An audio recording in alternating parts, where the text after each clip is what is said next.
variation of boiling point, variation of boiling point with temperature and pressure. Okay. So now let's say at pressure P1, at pressure P1 boiling temperature is T1. Okay. So at P1 boiling temperature is, let's say, T1, and at pressure P2 boiling temperature is, let's say, T2. Now if these are boiling temperatures,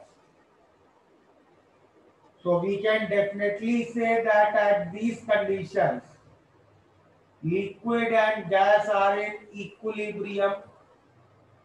If liquid and gas are in equilibrium, then delta G of reaction will be 0. So what I can write,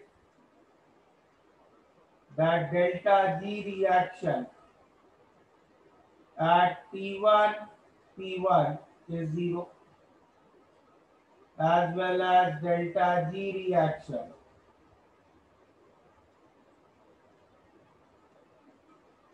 at T2 and P2 is also 0. So now let's apply the expression what we got for delta G of reactions at two different conditions. So what we can say further,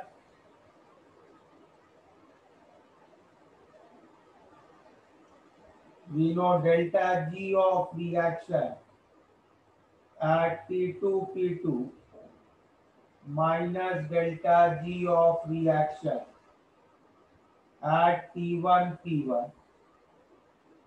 This is equal to integral P1 to P2 delta Vr dP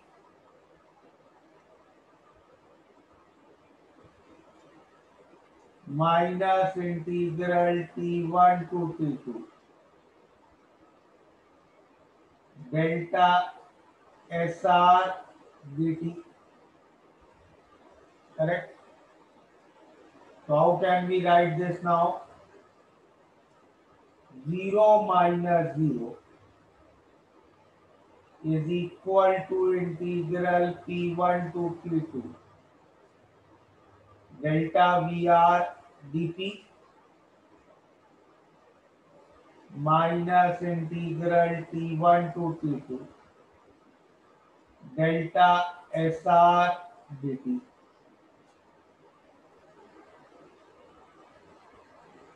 Note this much. Sir, could you please explain how delta G and the first 2 points is 0? Equilibrium पे क्या होता है, delta G R sir equilibrium पे 0 है, but I didn't understand ये point पे why are you assuming equilibrium? Sorry.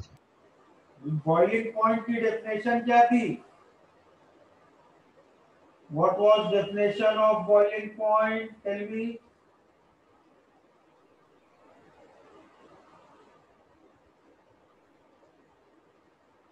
Who was asking this doubt?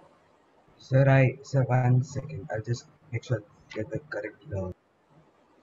Boiling point was the temperature and pressure conditions Where liquid and gas can coexist. Coexist. अगर दो चीजें coexist कर रही हैं मतलब वो इक्विलिब्रियम में.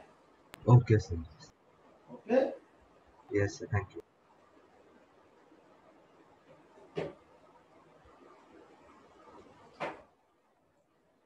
Now how we can proceed further from here?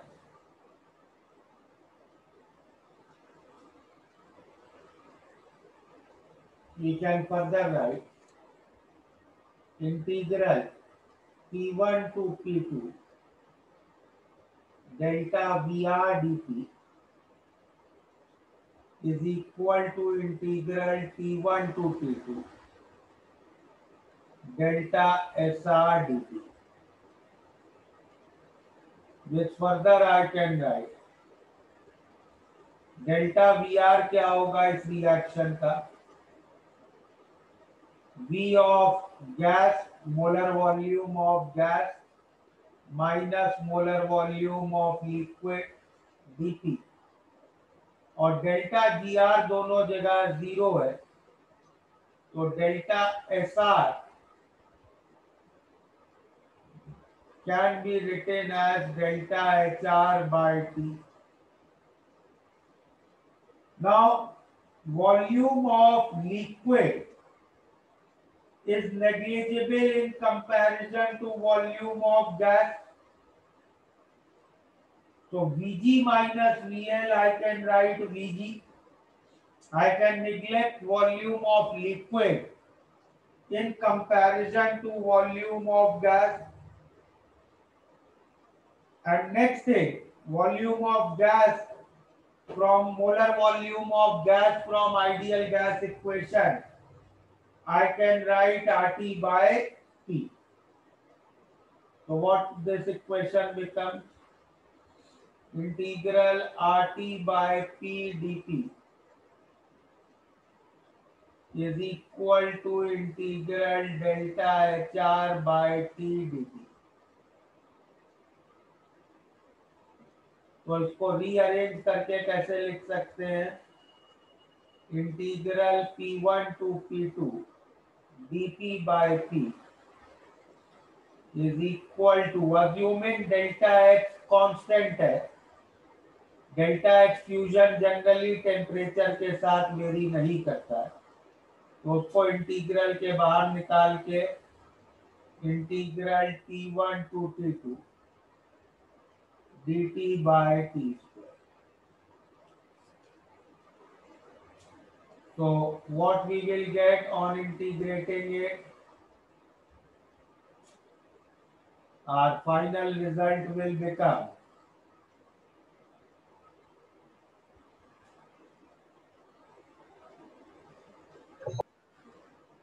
ln P2 by P1.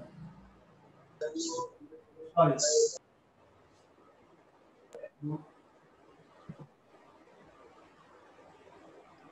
Sir, why did you write delta heat fusion? It should be delta heat of vaporization, na? No, I know that. I'm corrected. That's why I came back to this page.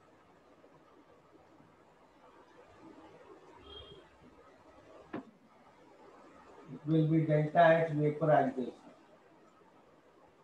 Liquid to gas वाला है.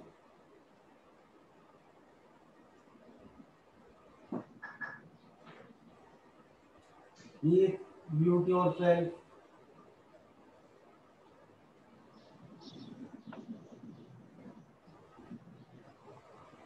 Delta H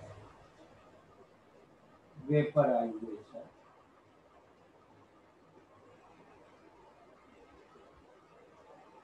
upon integral T1 to T2 d by T square.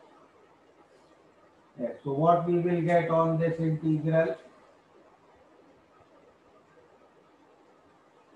Sir, can you explain the last step again, sir, once? Delta H को बाहर निकाल लिया है, assuming it is constant. ठीक है? Yes, sir. हाँ. R was constant, इसको इस इंटीग्रल के बाहर निकाला तो यहाँ डिनोमिनेटर में आ गया. Yes, sir. और T को इस इंटीग्रल में ले गए क्योंकि टेम्परेचर का इंटीग्रल यहाँ कर रहे हैं. T will come in denominator here, so you will get T square. अच्छा सर, इंटीग्रल साइन के अंदर भी शिफ्ट कर सकते हैं? हाँ, yes. Okay. So our end result becomes ln P2 by P1 is equal to delta H vaporization. Akshay, you can unmute yourself. तो previous page पे पूछना था, आप लिख लीजिए. हाँ बोलो। वो सेकंड से थर्ड स्टेप में हम लोगों ने ये अज्यूम करके ट्रांजिट किया ना कि volume of liquid is much less than volume. Volume of liquid is negligible in comparison to volume of gas. So this becomes So, an expression for variation of boiling point with temperature and pressure. तो अब जो question, so हाँ बोलो। Sir वो delta H vaporisation को आपने constant क्यों assume किया, मतलब कैसे अज्यूम किया सर? लिक्विड्स का डेल्टा एच वेपराइजेशन टेम्परेचर के साथ वेरी नहीं करता है, अनलेस एंड अनटिल तुम टेम्परेचर बहुत ज्यादा चेंज करो, it remains almost constant. Okay, okay sir, okay. अगर दिया है डेल्टा एच का वेरिएशन विद टेम्परेचर तो तुम उसको इंटीग्रल के अंदर ही रखना और इंटीग्रेट कर लेना। हाँ करेक्ट, ठीक है ठीक है। So now the example which was given, I think we had to calculate boiling point of water at 280 है, तो बस अब इसमें सब सब्स्टिट्यूट कर लेते हैं। ln 2/1 डेल्टा एच वेपराइजेशन कितना होगा वाटर का, 540 कैलोरीज पर ग्राम, तो उसको पर मोल कर लेते हैं 18 से मल्टीप्लाई, आर को भी कैलोरी में रख लेते हैं। T1 normal boiling point of water is 373 minus 1/T2। इस इक्वेशन को सॉल्व करके we will get T2। Note करो इतना।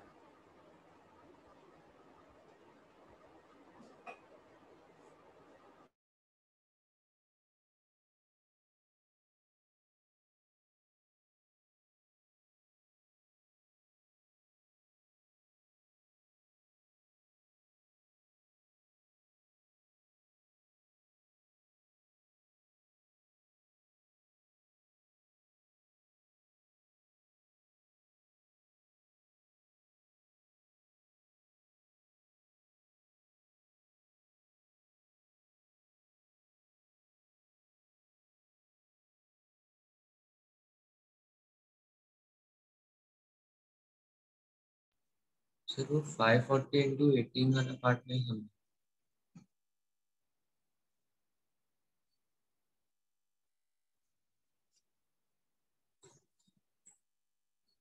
ये सर ये हमने क्यों किया sir 540 into 18?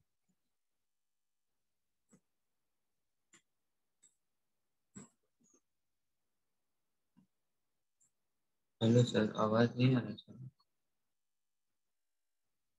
I am saying water की लेटेंट हीट ऑफ वेपराइजेशन याद की होगी ना 10th में, हाँ सर, हाँ 540 कैलोरी पर ग्राम, यस सर।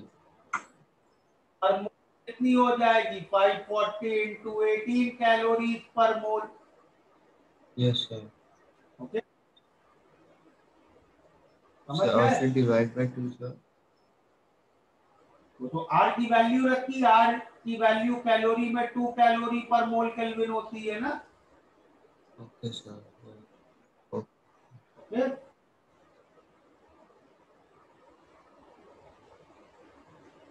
बोलो। प्रीवियस पेज जाओगे, इसमें second step to third step का मेरे को कन्वर्जन समझाओगे। अरे Vg is much greater than VL, so Vg minus VL can be assumed as Vg, हाँ, and Vg 8 मोल गैस का वॉल्यूम RT by P। ये n is equal to 1 है क्या इसमें, मोल्स 1 है। वॉल्यूम है ना। अच्छा, ठीक है।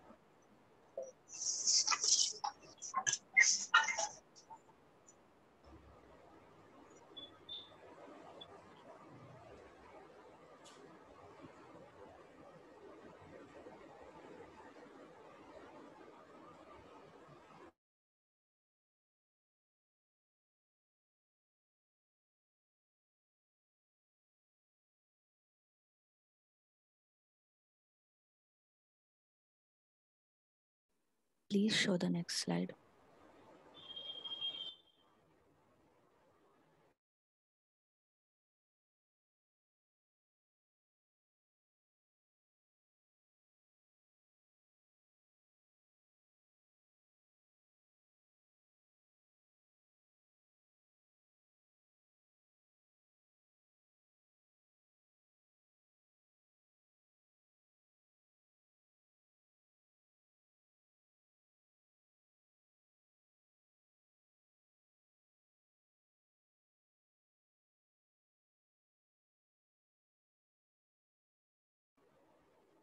चलो अब इसी तरह मेल्टिंग पॉइंट के लिए करते हैं वेरी सिमिलरली।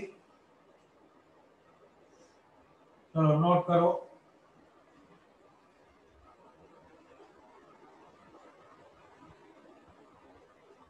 वेरिएशन ऑफ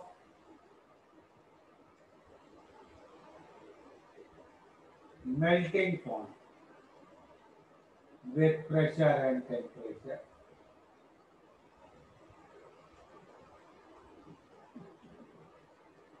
तो चलो लिखो,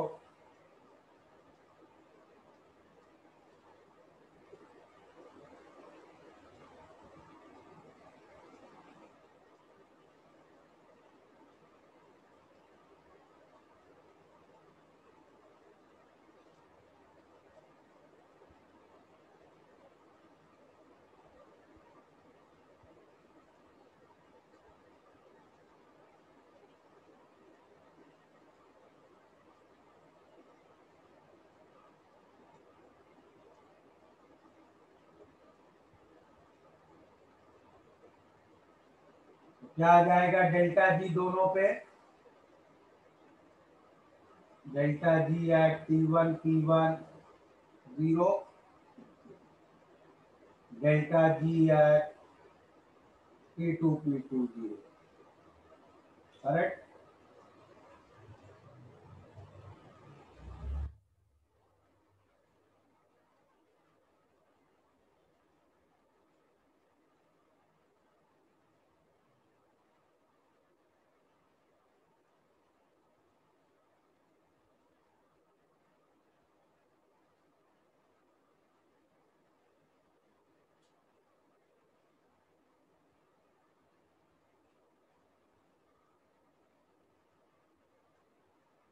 तो सिमिलरली इसमें क्या लिख सकते हैं आगे,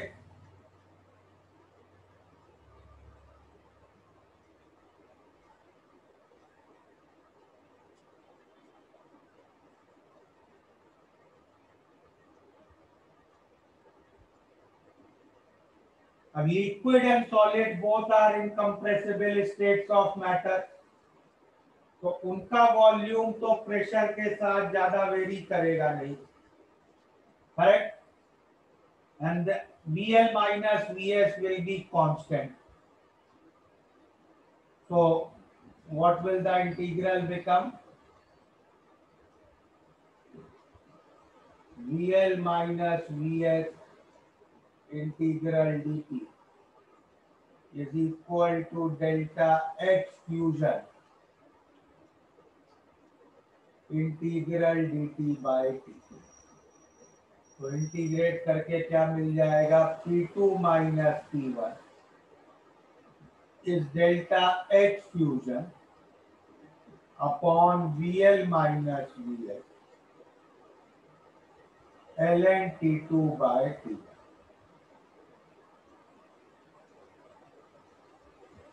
नोट कर लो इसको।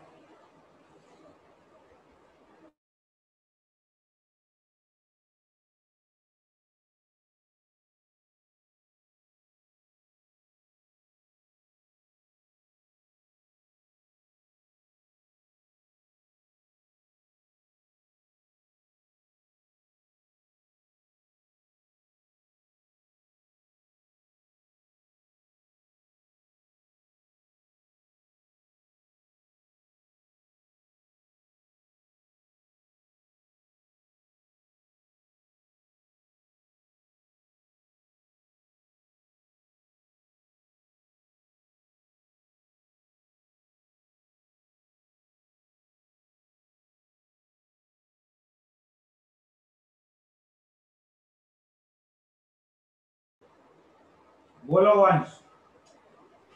सर एक पूछना था सर, इसमें भी मतलब आपने वही वो जो GT1 P1 0 सर वही लॉजिक ना, वो डेफिनेशन से जो इक्विलिब्रियम होता है वैसे ही ना, जो हमने बॉइलिंग के लिए किया था। यस। ओके।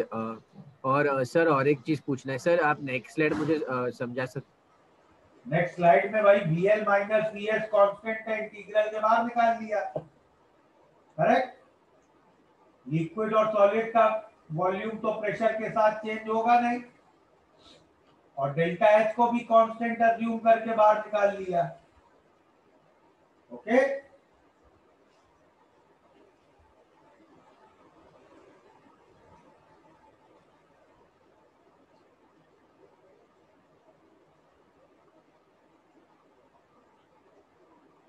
कर लिया सबने नोट? सर एक सेकंड रुको।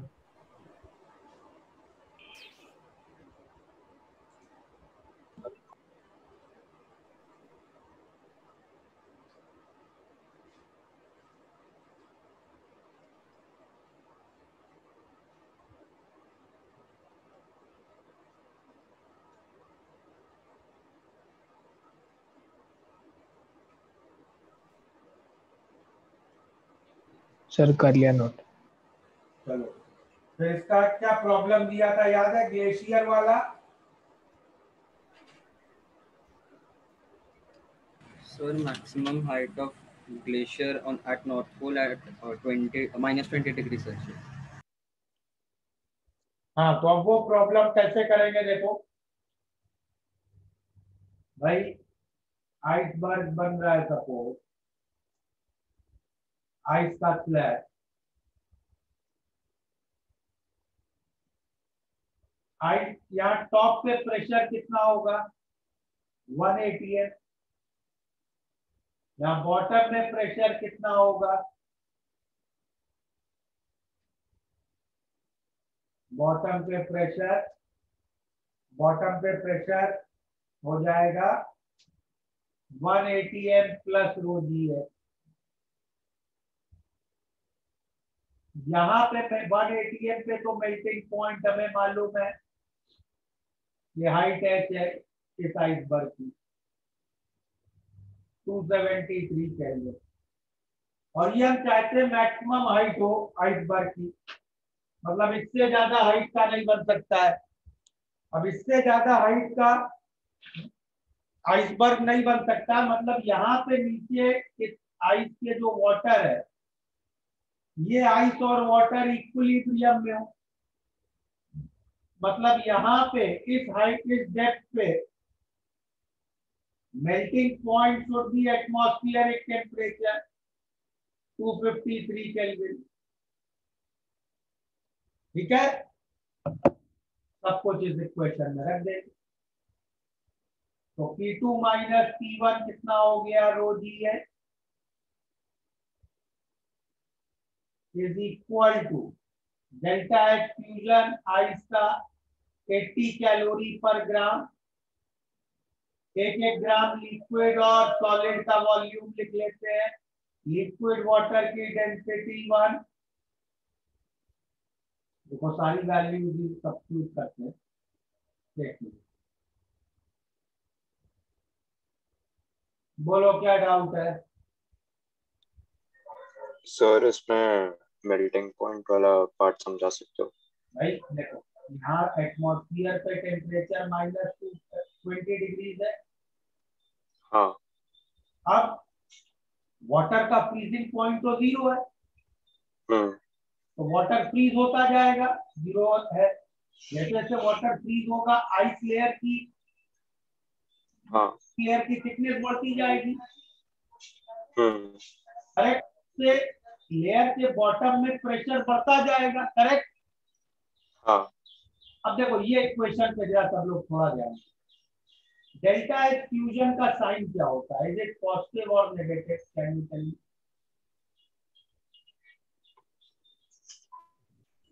पॉजिटिव। पॉजिटिव होता है। ठीक है। और VL माइनस VS का साइन क्या होगा? लिक्विड माइनस सॉलिड का वॉल्यूम किसी भी चीज के लिए पॉजिटिव। पॉजिटिव। ठीक है, तो अगर हमने प्रेशर इंक्रीज किया, इफ वी इंक्रीज प्रेशर, तो P2 माइनस P1 भी पॉजिटिव होगा, सही है। Yes sir. तो LHS पॉजिटिव है, RHS में ये फ्रैक्शन पॉजिटिव है, तो इसका क्या कंक्लूजन हुआ? That mean T2 has to be greater than. ln T2 by T1 has to be positive. Agreed? Yes, sir. Yes sir. It means T2 has to be greater than T1. Yes, sir. मतलब अगर हम किसी भी solid पे pressure बढ़ाएंगे तो उसका melting point बढ़ेगा। But if I do the same discussion for ice water पे, डेल्टा H फ्यूजन तो पॉजिटिव है, लेकिन VL माइनस VS नेगेटिव है, बिकॉज यू नो आइस की डेंसिटी वाटर से कम होती है, correct? Yes, sir. And now if we increase pressure,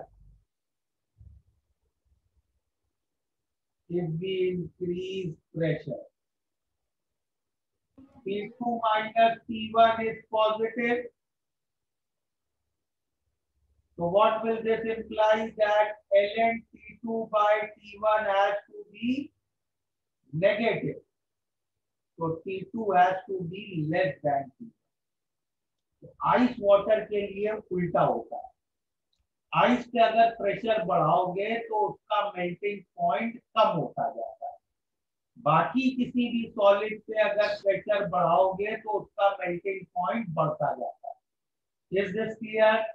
sir हाँ सर, मतलब P2 माइनस P1 को हमेशा पॉजिटिव ही रहने का है क्या? नहीं, हम तो डिस्कस कर रहे हैं ना कि अगर हमने प्रेशर बढ़ाया, हाँ अगर हमने प्रेशर बढ़ाया तो मेल्टिंग टेम्परेचर कम होगा। अच्छा, हाँ, क्योंकि वो पॉजिटिव वो साइड पे आने के लिए वैसे एडजस्ट किया। सर बोयंट फोर्स को कंसिडर भी नहीं करेंगे सर खुद? कौन से फोर्स को? बोयंट फोर्स सर, वाटर आइस पे बोयंट फोर्स लगाने से नीचे प्रेशर कम नहीं होएगा? पॉइंट फोर्स तो कैंसिल होगा नॉर्मल से, वो तो इंटरनल फोर्स है।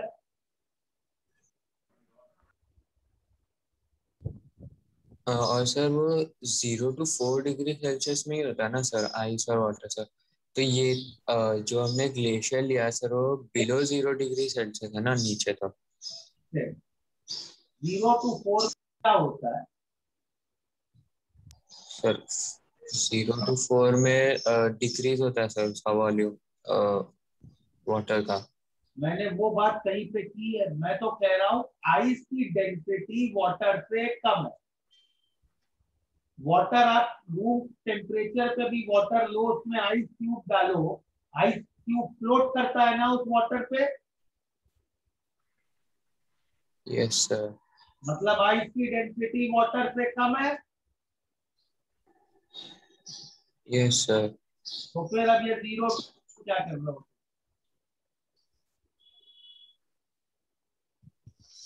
4 डिग्री पे वाटर की डेंसिटी मैक्सिमम होती है, ठीक है? लेकिन किसी भी टेम्परेचर पे आइस की डेंसिटी वाटर से कम ही होती है।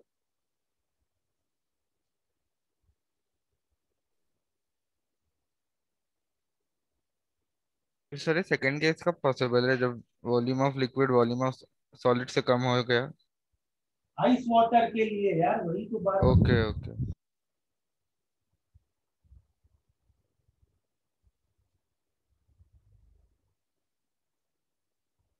तो अब इस इक्वेशन में सबको सब्स्टिट्यूट करते हैं।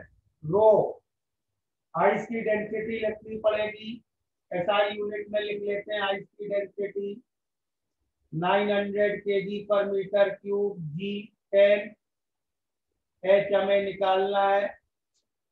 तो P2 minus P1 is delta H fusion.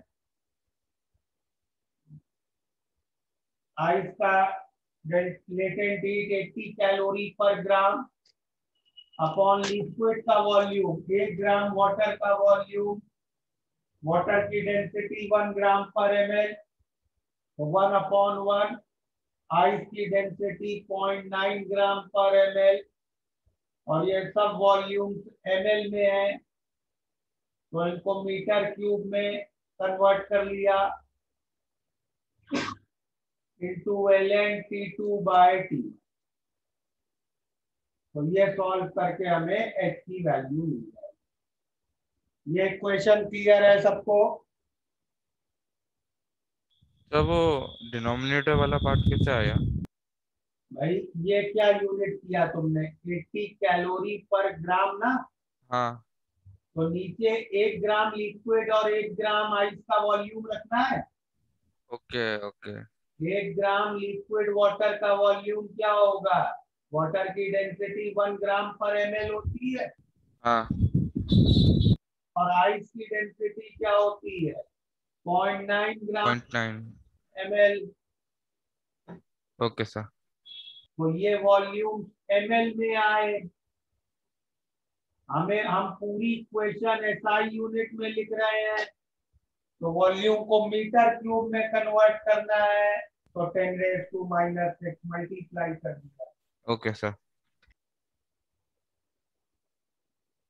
Note कर लो।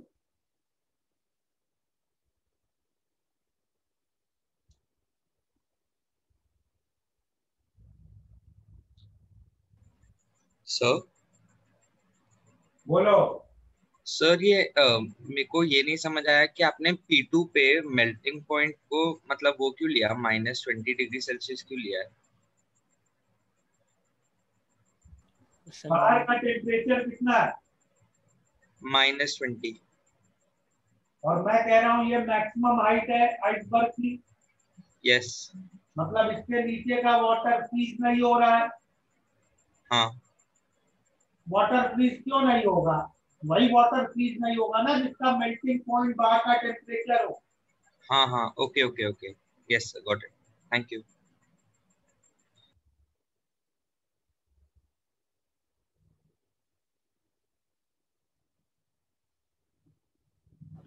सर बोलो। सर आप वो रीजन रिपीट कर सकते हो, आपने बोला था ना अभी बीच में कि वो जो P2 जो लाइन पे है वो और उसके नीचे जो वाटर है वो इक्विलिब्रियम पे, सर आप बोल रहे थे। वही मैं तो बोल रहा हूँ अभी, फिर 10 वही चीज एक्सप्लेन की कि भाई ये मैक्सिमम हाइट है आइसबर्ग की, हाँ मतलब इसके नीचे का वाटर फ्रीज नहीं हो रहा है। हाँ सर। वाटर फ्रीज नहीं हो रहा है, क्यों नहीं हो रहा होगा, मतलब वो इक्विलिब्रियम में है बाहर के टेम्परेचर के साथ। अच्छा अच्छा अच्छा, वैसे इक्विलिब्रियम, ओके ओके सर। हाँ।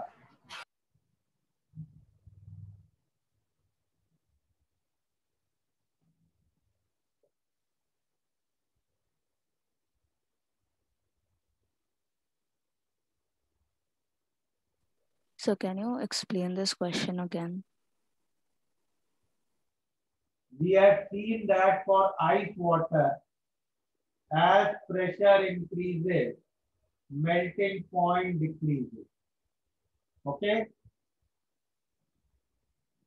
ये क्लियर है आइस वाटर के लिए? Yes. तो जैसे जैसे आइसबर्ग की हाइट बढ़ेगी, प्रेशर बढ़ेगा। हाँ। प्रेशर बढ़ेगा तो मेल्टिंग टेम्परेचर वाटर का कम होता जाएगा। राइट। तो एक ऐसा प्रेशर आएगा जब melting temperature will become equal to surrounding temperature. Yes. उसके बाद वाटर फ्रीज नहीं होगा। राइट। तो हमें वो प्रेशर निकालना है कि वो हाइट कितनी है, कितना प्रेशर लग रहा है जिसके बाद वाटर फ्रीज नहीं होगा। ओके।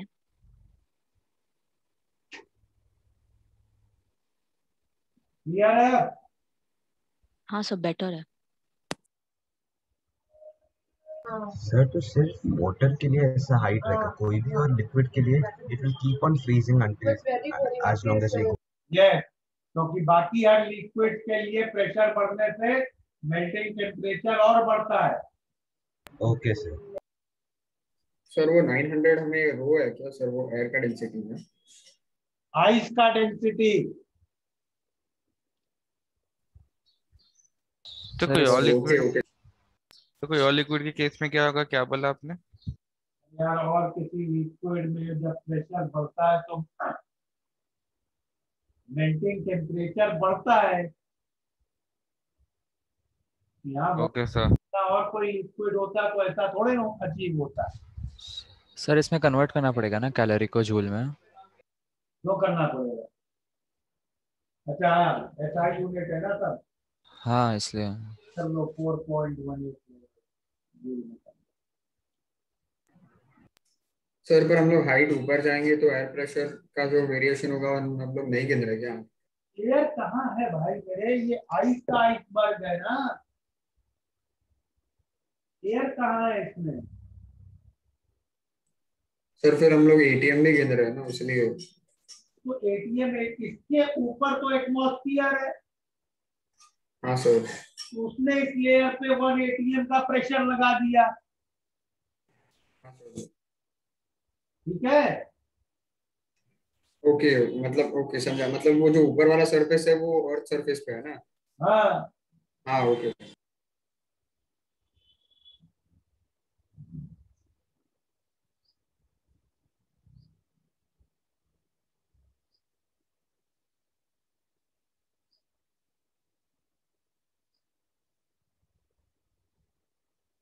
चलो ये चीज लिखते हैं। क्राउटन fluid.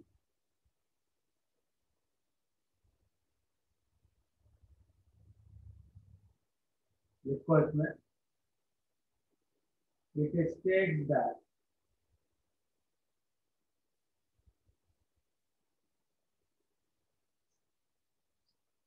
Delta H vaporisation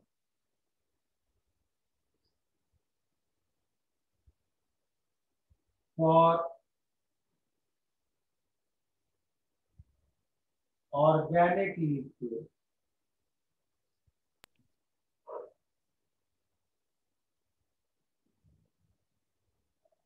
without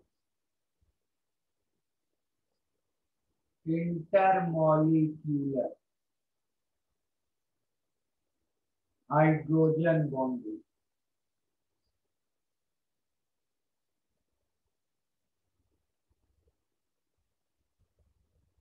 is 10.5. So this is again a common observation कि सारे ऑर्गेनिक लिक्विड्स का जिनमें इंटरमॉलिक्यूलर हाइड्रोजन बॉन्डिंग नहीं है, उन सारे ऑर्गेनिक लिक्विड्स का delta H vaporization, entropy change in vaporization process is 10.5. Okay clear है ये?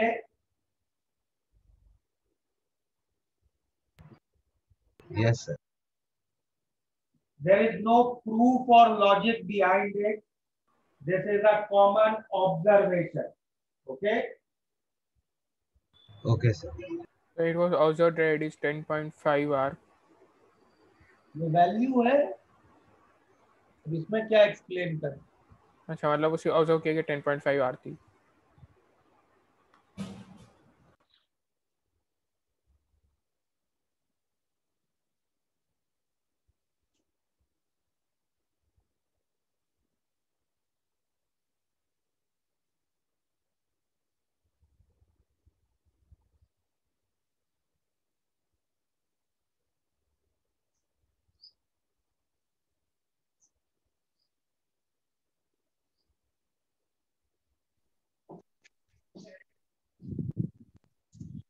बोलो।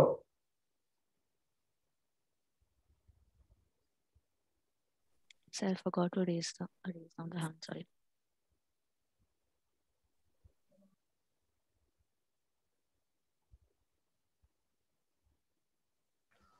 सर आप 1 मिनट के लिए प्रीवियस पेज दिखा सकते हैं?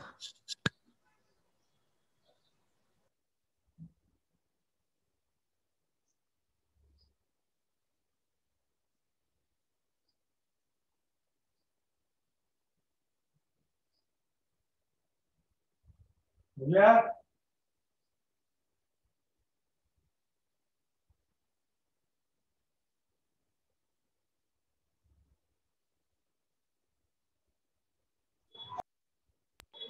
यस सर, हो गया। एक और चीज करते हैं, suppose isothermal mixing of gas.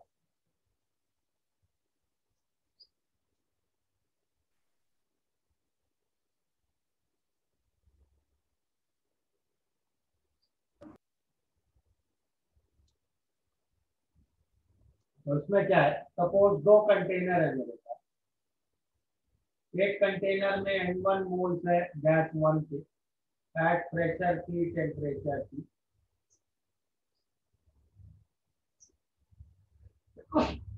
दूसरे कंटेनर में गैस 2 के मान लो N2 mole at pressure P and T। Okay, now if I connect these vessels, will these gases mix? Yes or no? Tell me. Yes, sir. Yes. Yes sir. Yes, sir. Yes No sir. sir, no. High pressure to low pressure move करेंगे ना, तो same pressure है. So if gases are different, they will have to move. Sir but partial pressure तो अलग है ना, mix में। Oh, Gases are different, then they will mix. हाँ, move. अब पार्शियल प्रेशर अलग है सर, मोल्स अलग है। Can we prove that this mixing will be spontaneous? Yes sir, entropy increase होएगा सर spontaneous। चलो एंट्रोपी चेंज निकालते। सर या तो हम delta G less than 0 proof कर सकते हैं, या तो delta G less than 0 proof करें या delta H universe greater than 0 proof करें। Correct? yes Okay, sir. sir. Yes, sir. चलो करते हैं। तो once we open the container, connect the container and we assume that the gases mix, तो अब पहले तो कंटेनर 1 का वॉल्यूम क्या है? इस कंटेनर का वॉल्यूम है N1 RT by P। इस कंटेनर का वॉल्यूम है N2 RT by P। अब once I connect the containers and gases mix, now both the gases are present in volume V1 plus V2। तो gas 1 के लिए entropy change कितना हुआ? Temperature तो सेम ही रहेगा, फिर वॉल्यूम बदल रहा है। क्या था एंट्रोपी चेंज का formula? NCV ln TF by TI plus NR ln TF by VI। तो NCV ln TF by TI वाली हट जाएगा तो 0 हो गई। दूसरी टर्म से पहली गैस के लिए हो गया N1R ln VF by VI और दूसरी गैस के लिए हो गया N2R ln VF by VI। दिख रहा है ये नंबर क्लियरली पॉजिटिव है हर समय, दोनों लॉग पॉजिटिव होंगे। हाँ सर। Yes sir. तो थोड़ा रीअरेंज करके ऐसे भी लिख सकते हो N1R ln N1 plus N2 upon N1 plus N2R ln N1 plus N2 by N2। Correct? Yes sir. तो अब इस फॉर्मूले को जनरलाइज कर लेते हैं। अगर बहुत सारी गैसेस होती अलग अलग और इसी तरह मिक्स करते तो what will be delta H mix? Can you tell me a general formula for many gases? Ni और ln summation The summation Ni summation में RLN लोगे sir. Summation Ni RLN RLN RLN।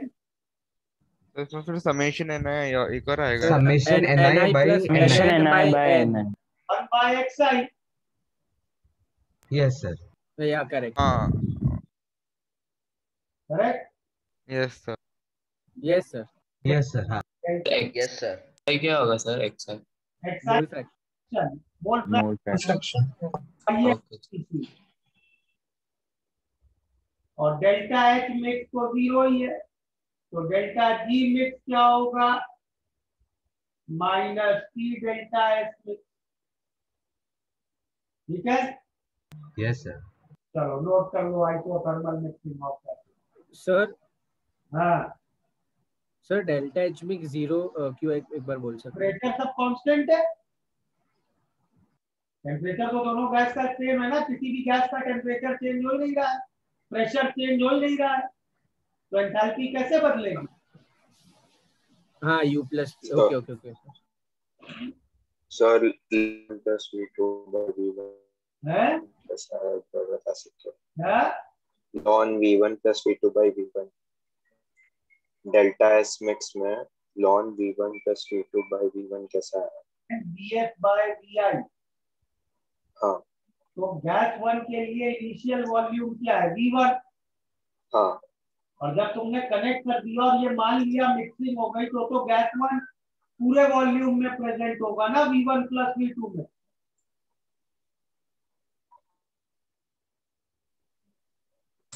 So what about delta S surrounding? Surrounding में कुछ heat जा ही नहीं रही है भाई। गैस 1 के लिए गैस 2 सराउंडिंग है, गैस 2 के लिए गैस 1 सराउंडिंग है। ओके So तो मतलब एडियाबैटिक कंडीशन है क्या ये? टेम्परेचर जो ये है यही बाहर का भी टेम्परेचर होगा ऑब्वियसली, राइट सर। कुछ हीट फ्लो है ही नहीं इसमें।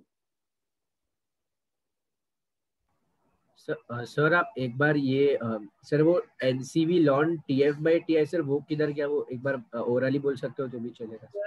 पहले टेम्परेचर क्या है इस गैस का स्टार्टिंग में? सर टी, बाद में भी टी है, हाँ तो टी बाई T1 होगा, लॉन 1 0 होगा। आइसो अरे हाँ okay okay sorry sir, yes sir हाँ सर मुझे ना वो समेशन में NIR तक समझ गया, फिर उसके बाद नॉन वन बाय एक्शन समझा यार N1 upon N1 plus N2 is mole fraction of gas 1। अच्छा हाँ हाँ हाँ हाँ तो उसका हाँ ठीक है समझा।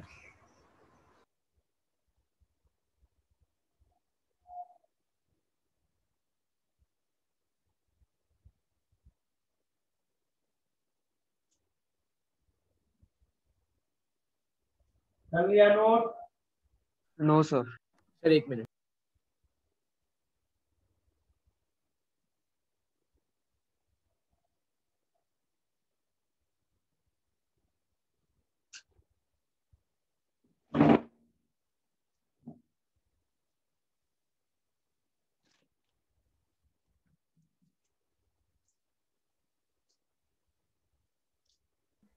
सर हाँ बोलो। सर आपने डेल्टा एच मिक्स जीरो क्यों लिया? गैसेस के लिए एंथैल्पी चेंज का क्या फॉर्मूला था बताओ? Delta U plus delta PV. Gases के लिए एनसीपी डीटी डिराइव किया था। अच्छा ओके ओके या ठीक है सर।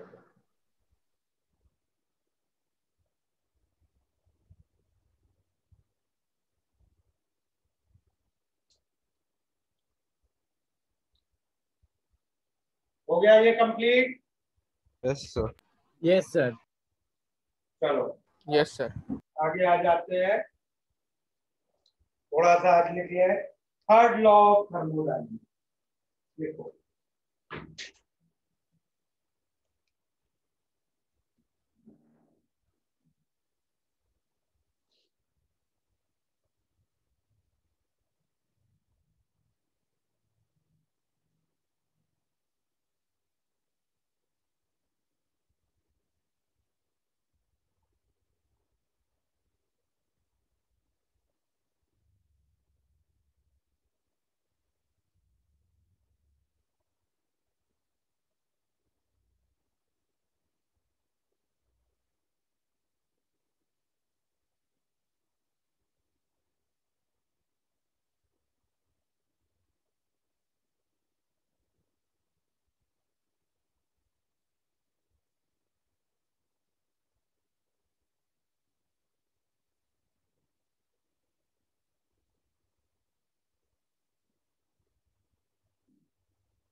नोट करोगे? सर पर जीरो करना पॉसिबल नहीं है ना? नोट करो पहले, नोट करो, then we will discuss. Okay sir.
हो गया नोट? हो सर। क्लास 12 में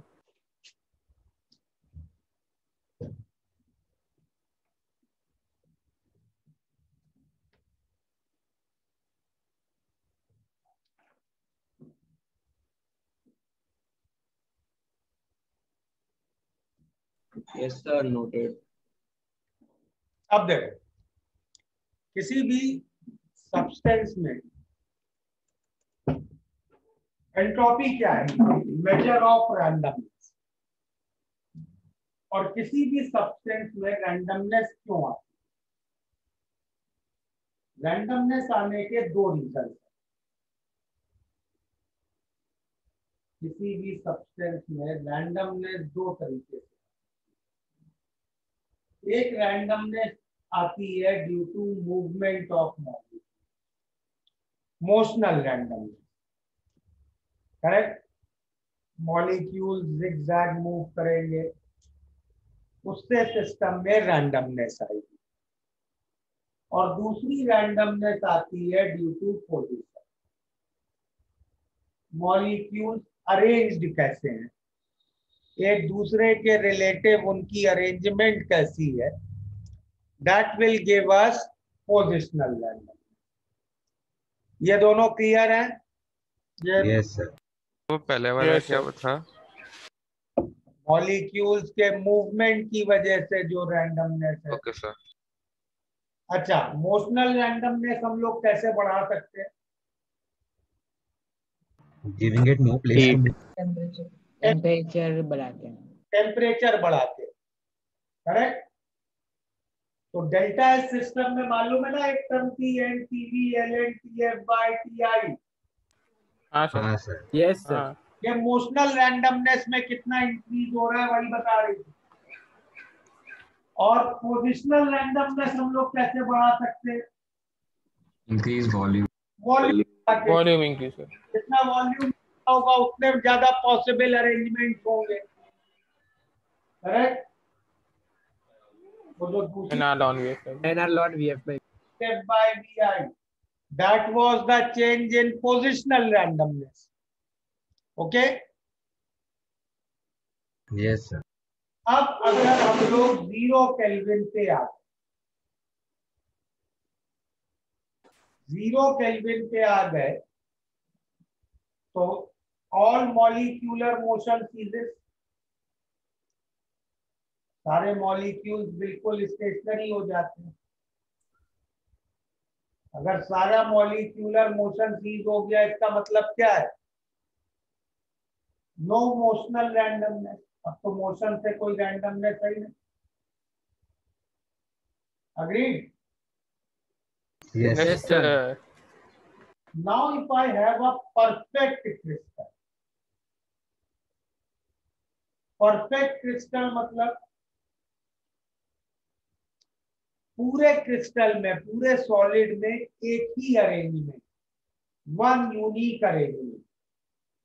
okay, so if I have a perfect crystal means uniform arrangement throughout the crystal.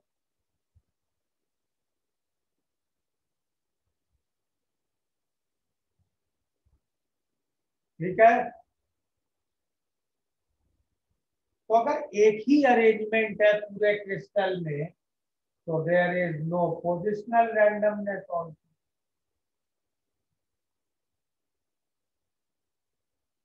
तो ना तो मोशनल रैंडमनेस ना positional randomness.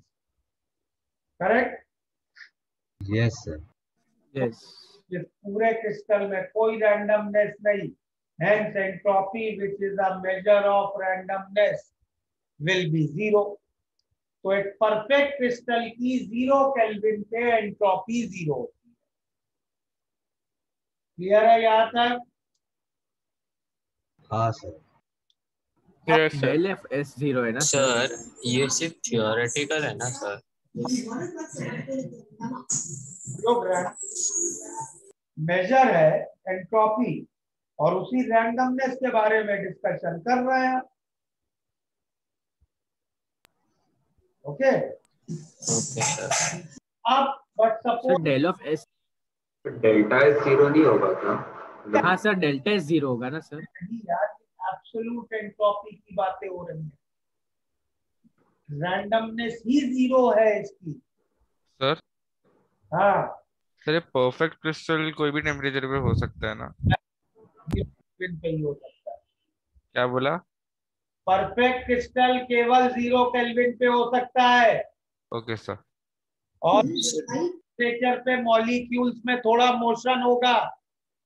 Right sir, right. तो मॉलिक्यूल जब वाइब्रेट करेंगे तो परफेक्ट क्रिस्टल नहीं बन सकता है. Yes sir, understood. तो मीनिंग क्या होता है परफेक्ट क्रिस्टल का? सपोज एक एग्जांपल लेते हैं. सपोज NO गैस है मेरे पास, उसको मैं 0 केल्विन पे ले आया, सॉलिड बन गई. तो अब NO के मॉलिक्यूल सॉलिड में एक के बाद एक लगे होंगे. Agree? Yes sir. Yes sir. It has to possible arrangement. ऐसे हो सकता है एक अरेंजमेंट NO के बाद NO मॉलिक्यूल, या ऐसा एक अरेंजमेंट हो सकता है NO के बाद ON मॉलिक्यूल. मतलब मॉलिक्यूल का ऑक्सीजन एंड दूसरे मॉलिक्यूल के नाइट्रोजन एंड को फेस कर रहा है, कि एक मॉलिक्यूल का ऑक्सीजन एंड दूसरे मॉलिक्यूल के ऑक्सीजन एंड को फेस कर रहा है. So we can have two possible arrangements here. So this is not a perfect crystal. This crystal can have two orientations. तो इसकी 0 केल्विन पे भी एंट्रोपी 0 नहीं होगी. तो जैसे ये NO है, I can have two possible orientation. तो 0 केल्विन पे भी पोजिशनल एंड रैंडमनेस होगी, उससे एंट्रोपी बनेगी and that we call as residual entropy. और कैसे देंगे उसको? RLNW, where W is the number of possible orientation. तो NO के कितने पॉसिबल ओरिएंटेशन हैं? 2. हो गई इसकी residual entropy RLN2. Perfect crystal का एक ही ओरिएंटेशन होगा, एक ही ओरिएंटेशन होगा, तो उसकी एंट्रोपी क्या होगी? RLN1, that is 0. 0 आएगी. समझ में आया? हाँ सर. सर एक क्वेश्चन था. सर ये जो हमने लिखा सर NCV लॉन, वो फॉर्मूला ऊपर, सर वो डेल्टा एस के लिए है ना सर? तो हमने सिर्फ पर्टिकुलर एंट्रोपी डिफाइन किया था, सिर्फ एस को डिफाइन किया है, तो ये कैसे आएगा उसमें? था कि मोशनल और पोजिशनल दो एंट्रोपीज का चेंज लेते थे तुम जब भी कुछ डेल्टा एस कैलकुलेट करते थे। अच्छा, I was just trying to correlate कि तुमने जो डेल्टा एस का भी फॉर्मूला निकाला था उसमें भी तुमने दो एंट्रोपीज के चेंज लिए थे, मोशनल रैंडमनेस का चेंज और पोजिशनल रैंडमनेस का चेंज। Okay sir. सर क्या आप इम्परफेक्ट क्रिस्टल में वो NO ON वाला पार्ट बता सकते हो? भाई NO मॉलिक्यूल है, उसके बगल एक और NO आना है, तो उसके दो पॉसिबल वेज है ना कि NO के सामने नाइट्रोजन आया कि NO के सामने ऑक्सीजन आया। हाँ हाँ, ओके ओके।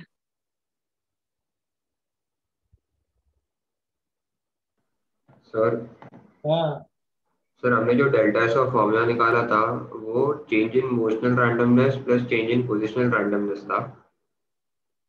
हमने निकाला हीट और अलग तरीके से था। अब लेकिन लॉजिकली सोचे तो ये चीजें उससे कोरिलेट हो रही है। हाँ okay okay okay sir. Sir correlation repeat कर सकते हैं? मोशन किस चीज से बढ़ता है? मॉलिक्यूल। अच्छा, टेम्परेचर बढ़ा तो टेम्परेचर चेंज की वजह से एक एंट्रोपी चेंज आ रहा था। Yes sir. पोजीशन में ज्यादा सिचुएशन किससे बनेंगी? जब वॉल्यूम वॉल्यूम इंक्रीज। हाँ सर, समझा भी।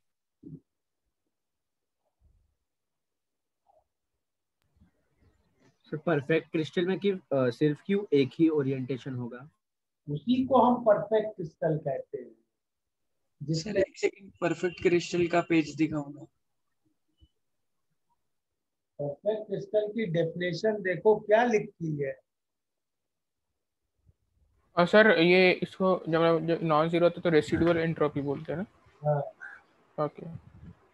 सो और एक पॉसिबिलिटी नहीं हो सकती है जहाँ n के सामने है? वो वही हुई ना, O के सामने सेम मॉलिक्यूल सब। अच्छा हाँ सर, नेक्स्ट वाला। Okay sir, thank you.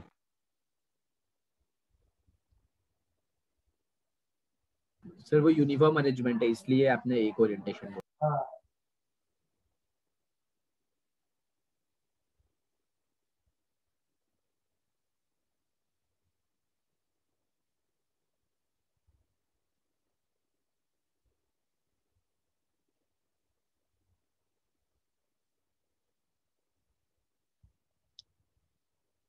तो चलो किसी भी चीज की अब एब्सोल्यूट एंट्रोपी कैसे निकालेंगे वो देखते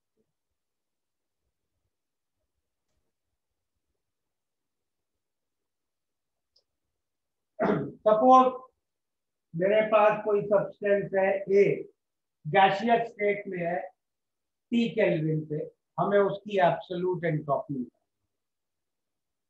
तो कैसे निकालेंगे? देखो, एक ही सॉलिड स्टेट पे 0 केल्विन पे एंट्रोपी क्या होगी? अगर परफेक्ट क्रिस्टल है तो 0, नहीं तो रेसिडुअल एंट्रोपी। करेक्ट।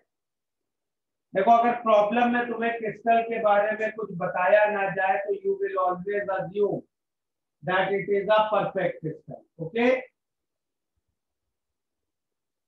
अब अगर इस सॉलिड को मैं 0 केल्विन से इसके मेल्टिंग पॉइंट तक हीट करूं तो एंट्रोपी चेंज क्या होगा? Integral dq by t, that will be integral 0 Kelvin to melting point. Heat capacity of solid by T to dq by t. अब मेल्टिंग पॉइंट पे अगर इसको मैं मेल्ट कर दूं, लिक्विड बना लूं, तो मेल्टिंग पॉइंट पे तो सॉलिड और लिक्विड इक्विलिब्रियम में रहते हैं, तो डेल्टा G 0 होगा, तो delta H will be delta H by T। ठीक है। अब मैं लिक्विड को मेल्टिंग पॉइंट से बॉइलिंग पॉइंट तक हीट करूं,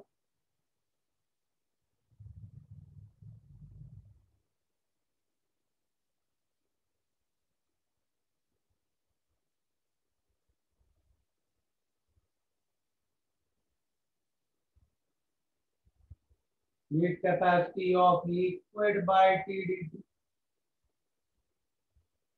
ठीक है। अब मेल्टिंग पॉइंट पे इसको मैं बॉइलिंग पॉइंट पे बॉईल कर दूं, तो what will be entropy of a gas at boiling point minus entropy of a liquid at boiling point, delta H vaporization by boiling point. और अब ए गैस को जिस टेम्परेचर तक चाहिए मुझे एंट्रोपी, वहां तक हीट कर लूं।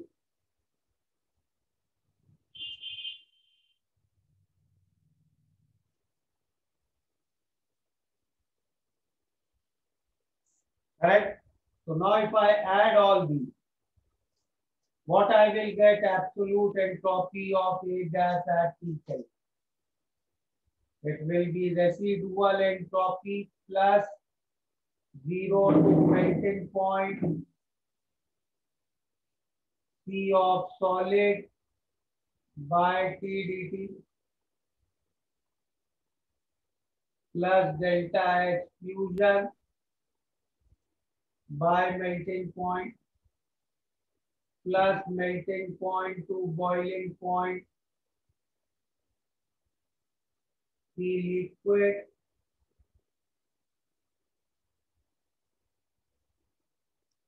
by T dt plus delta H vaporization by T boiling point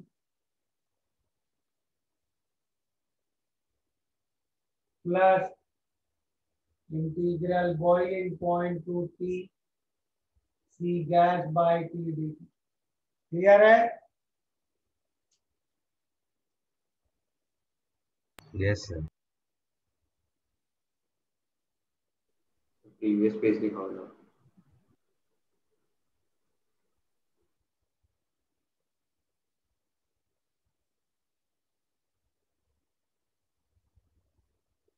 So can you please repeat what do we have to assume if they have not mentioned perfect or imperfect crystal? We have to assume perfect. Okay, sir.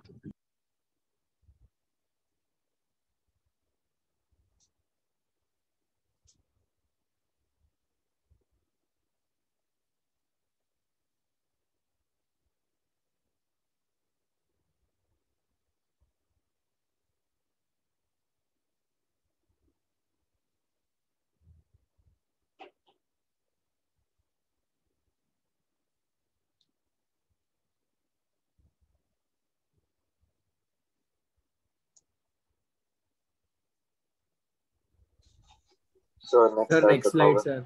Wait, sir, wait. क्या बोल रहे हो? मैं बोला 1 minute रुक जाओ बस।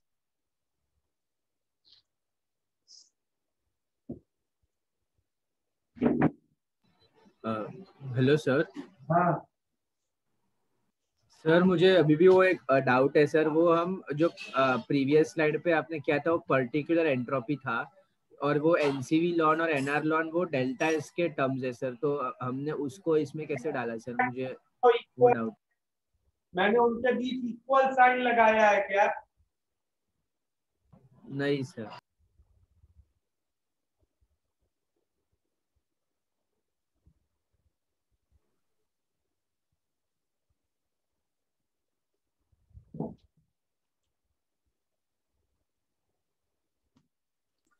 Sir, can I ask a doubt from previous lecture?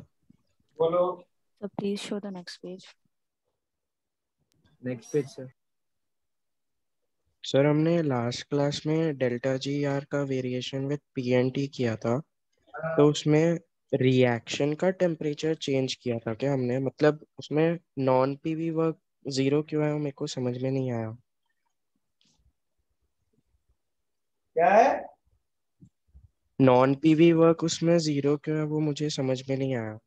Delta G are का variation with P and T, क्योंकि उसमें हम रिएक्शन तो कर ही रहे थे ना। बेटा नॉन पीवी वर्क जीरो कहाँ लिया? किस जगह पे कह रहे हो नॉन पीवी वर्क जीरो लिया? So variation of delta G R with P and T में। हाँ मैं सर तो हमने उसमें non PV work at different temperature different नहीं होगा? होगा, बिल्कुल होगा non PV work different. Non PV work ही तो एक रिएक्शन का डेल्टा जी होता है। सर वो स्लाइड प्लीज। Okay sir. नहीं, तुम दो चीजों को बिल्कुल कंफ्यूज कर रहे हो। देखो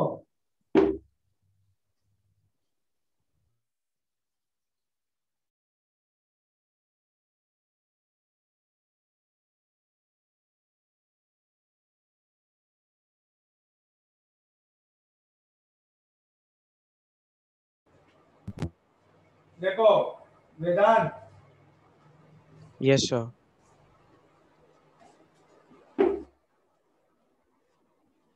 ये एक कंटेनर है,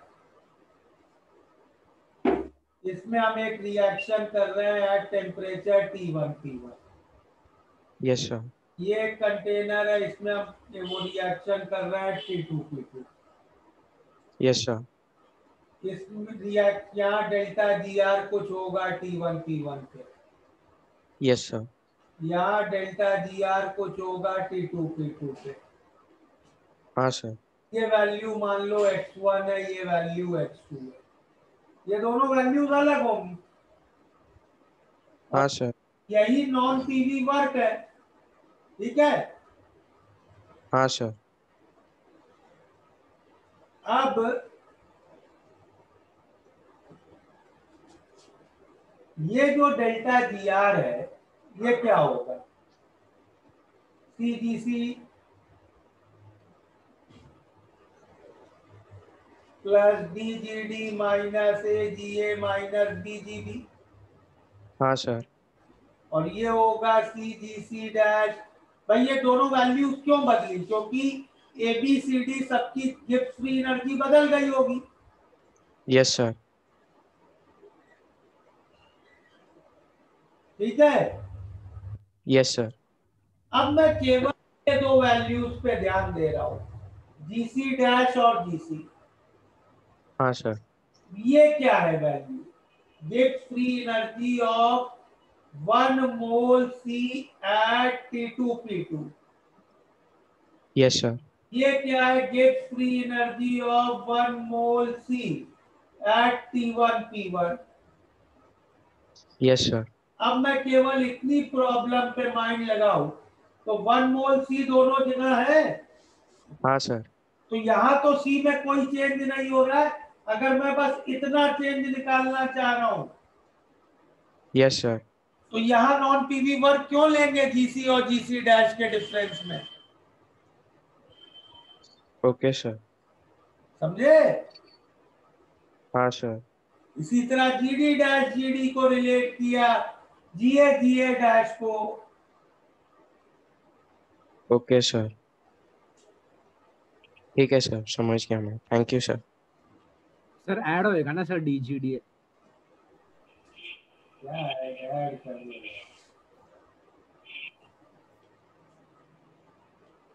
सर हाँ सर एक बार आप बता सकते हैं अपने पेज पे कैसे सिंपलीफाई किया है फर्स्ट सेकंड थर्ड स्टेप? कौन सा third step?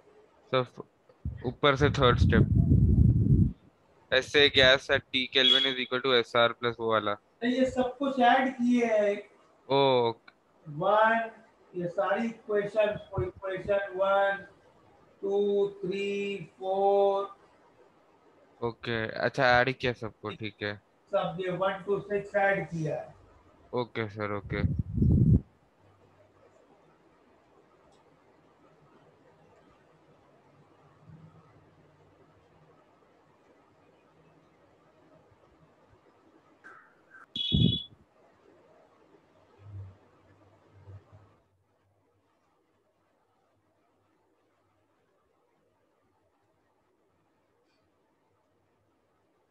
So do we need to remember this? It's your choice. मतलब if you want to derive this on the moment, you can't. No need to remember. But if you don't want to derive,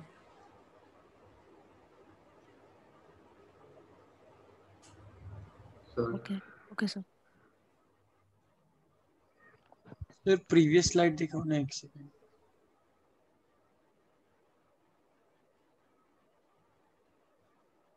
sir एक बार आप second step explain कर सकते हैं? Solid को heat कर रहे हैं 0 केल्विन से मेल्टिंग पॉइंट तक। एंट्रोपी चेंज क्या होगा? इंटीग्रल dq by t, ठीक है? Yes sir. dq को क्या लिख सकते हैं? c of solid into dt, yes okay. ठीक है? Yes sir. सर अभी नेक्स्ट पेज दिखा दो ना।